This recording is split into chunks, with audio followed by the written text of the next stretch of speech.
In this video, I'm going to teach you how to create a form on Convertkit. So Convertkit is now called Kit. So it's actually Kit by Convertkit right here. So if you want, you can proceed to actually create an account from there. Just click on this Start Free Trial. Or if you already have an account, just proceed to click onto this login option that we already have right here. Now here is my Convertkit once I have actually signed up to it. So on this case, in order to create a form, click on the Start Writing option. From in there, you can actually see some templates, starting points that you can utilize. But as you can see, these starting points are only for emails. So what you can do is you can click on Grow right here. And from in there, you can see these landing pages and forms. So proceed to click on that.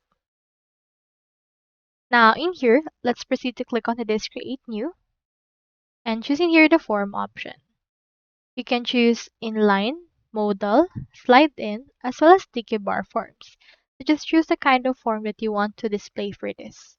So on my case, let me head over and choose in here this inline. You can choose in here the template for your actual form. So on my case, let's head over and choose in here some things like this one. Click on choose. And after you have done that, in here we already have this form. You can change what it has. Like for example, you can change what it actually says.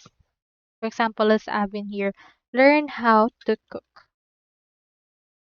And can change its description, as well as changing the actual images right here.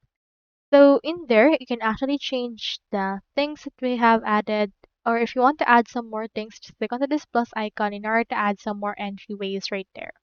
So you can also delete field right here and change what it looks like. Now, once you're done with this thing, next thing you need to do is to head over and then see to publish this form right there. And as you see, form has been published. So that's all there is today, and I hope this video helped you out.